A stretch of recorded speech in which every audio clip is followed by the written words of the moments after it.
Fuck your leg. I forgot it. Fucking dumb bitch. Fucking black blood clot now. Come on. Don't fucking try me. السلام عليكم ورحمة الله وبركاته. سيدا أجيدان بوا صاحبكن سيكي isku soo noqod wanaagsan meel kasta adduunka ka joogtaan. waxaan rabaa maanta inaan ka hadlo video yaab leh aan ku soo arkay social media qaasatan YouTube-ka amaba Facebook-ka. waxaan arkay gabar Soomaaliyeed oo ay garaacayaan oo ay dilayaan laba naagood oo Afrikaan ah iyo nin waliba way ku wada goobtaan macna heer waxay gaarsiiyeen afka ay dhiig ka keento. marka waxaan rabaa marka inaan la hadlo Soomaalida waxa ku jira dadka qaar rag iyo dumarba leh oo Soomaalida ka orda qurbaha dadka joogan la hadlayaa. Soomaaliya marka laga soo tago waa qurbo on marka Soomaaliya ka soo tagtid waa qurbo Kenya ka soo bilowsan qurbo leh way dad waxa jiro Soomaalinimada ka carara macnaha dadka Soomaalida ma jeclo inay la socdaan inay la saaxiibaan waxay jecel yihiin ajaanibta ama Afrikaan ha ahaadaan ama dad cadaan ha ahaadaan. waayahay ma ogtahay Soomaalinimada inaad ka oradid oo aad dad ajaaniba aad maciin bidid inaad 90 ku dhex jirtid ama aad la socotid dhibaatooyinka aad kala kulmi kartid. looma baahna inaad cunsuri noqotid oo waa la saaxiibi kartaa dadkan ajaanibta waxoo ku darsan kartaa laakiin in asal ahaanba aad Soomaalida ka go'did oo dadkaas aad u go'did waxa ku soo biyo shubanay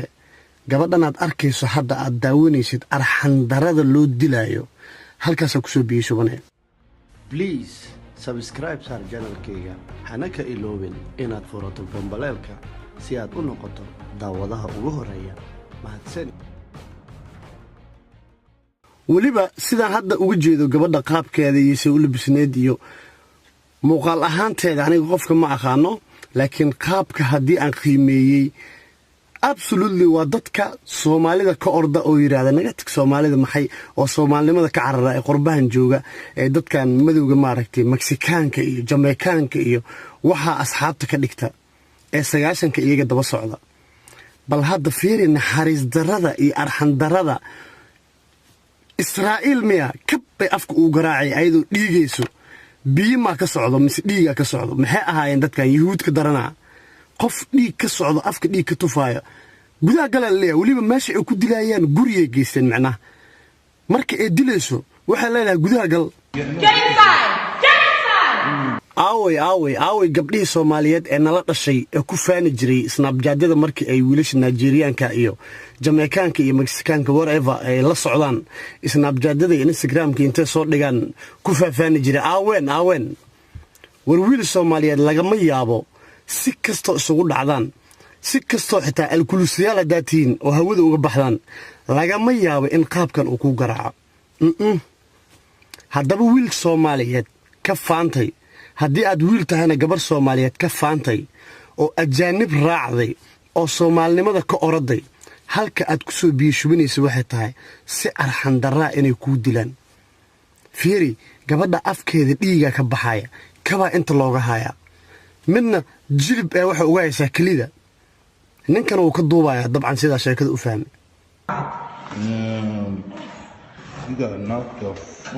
waxa xanuun ah sida u kala taalo saas u kala taala ayadoo afka markay dhahdo labadan dhinac dhiig ka soo daadanaya akuya xanuun badana waxa idin ka codsanayaa qof kasta oo social media leh videogaas inuu soo share gareeyo sida ummadda ay u arkaan. aniga ma aqaano meesha ay ku nooshahay dabcan qurbahan ay joogtaa ma Ingiriiska ma ogi sida dadkaas wajigooda waa loo jeedaa loo soo qabto oo gacan bira loogu dhigo oo loo xiro oo sharciga la horkeeno ma fahanta because qurbahan la joogo qof cadaan xitaa hadduu wax ku gaarsiiyo maxkamadaas oo istaaji kartaa. horta mid sameeya videogaas hala wada share gareeyo wax kasta ay tahay annaga naga dhalatay dabcan waa Soomaali waxa sameeysan videogaas hala wada share gareeyo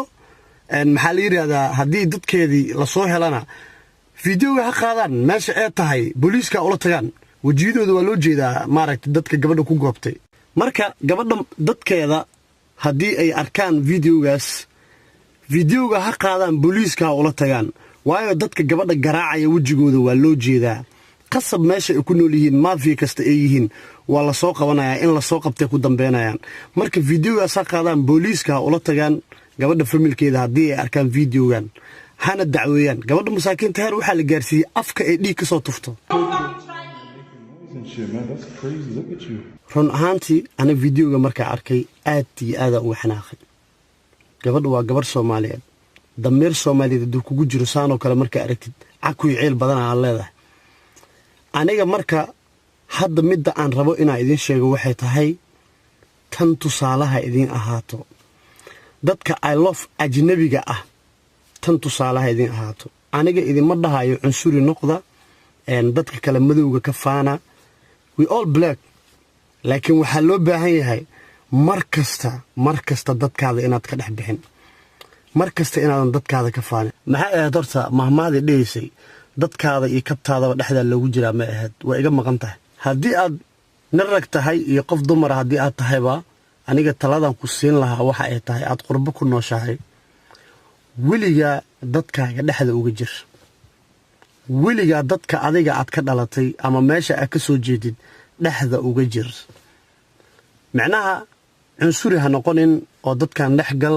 qofkii weji furan aad ka aragtid weji furan tus laakiin marnabaha isku dayin inaad ku dhex milmato sida cusbada biyaha ay ugu dhex dhamaato maaragti inaad ugu dhex dhamaatid isku dayin haddii kale hadhow waxaad ku dambeynaysaa sidaan isi ka foolxun hadda aniga gabadha muuqaalkeeda markaan arkay qiyaastii markii aan sameeyey dadkan iyada ayaa la socotay asxaabna la ahayd dabcan heer waxay gaareen isku dhex milmaan wax isdhaafsadaan hadday doonto ay la degtayba waxaa meesha ka cad horta in dadkan dad asxaaba ay la ahayd waxay asxaab ku ahaayeenba iyaga ayaa og laakiin waxay la ahayd dadkan garaacaya in asxaabteeda ay ahaayeen marka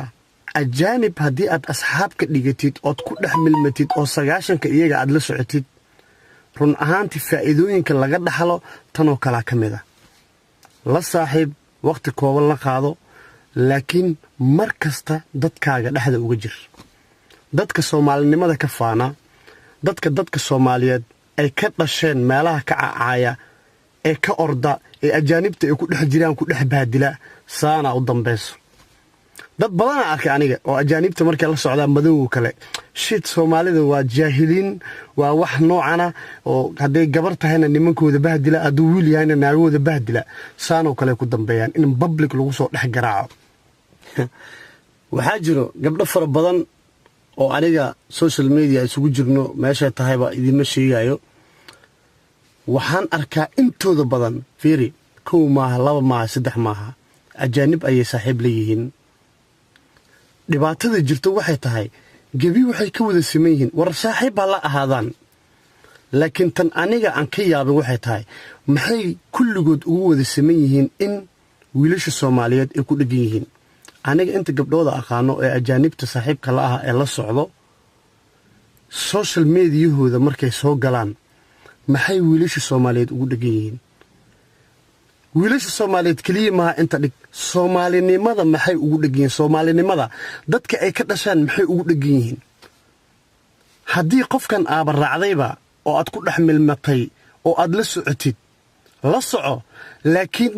ma iyaga waji ugu raadsanaysa markii adiga dadka aad ka dhalatay aad bahdilaysid maanta kala saa markii kugu dhacday u baahan tahay iyaga ku garaacaya ee san ku galay ee waliba public ku soo dhigay uma baahnide anaad ii baahan tahay oo Soomaali kula ah ma fahamtay marka waxa idin leeyahay dadka Soomaalinimada ka faana ee ka carara ogow nin Soomaaliyeed inuu san public kugu soo dhex garaacaynin adigoo dhiig tufaayana uusan ku soo dhigeenin social media marka muhiimadda videogan waxa ay tahay aniga waxa ugu xiran YouTube channelkayga daawada wiilal yaryar iyo gabdho yaryar oo Soomaaliyeed aniga hadii Soomaaliya laga soo baxaba meel dad aan dadkaaga ahayn oo kugu dhaqan ahayn ay joogaanba madow cadaan waxay doonaan ha ahaadaan aniga qurbaan u aqaana marka waxa idin leeyahay meel kasta joogtaan Soomaali ayaa tahay Soomaalinimada ayaa ku horsaneen Soomaalinimadaada ku faan Soomaalinimadaada ha ka faanin meel kasta adduunka ka joogtid dadka ku dhex jir cunsuri ha noqonin dadkan shaqada dhex mari karta la saaxiib laakiin ha noqonin mid ku dhex milma ee Soomaalinimadiisa ka faana ama ilooba taasaan tala idin siinaya meel kasta adduunka ka joogtaan waa saaxiibkan CK oo idin leh bye bye Nina miradi kaya rumba kibao kata kinyonga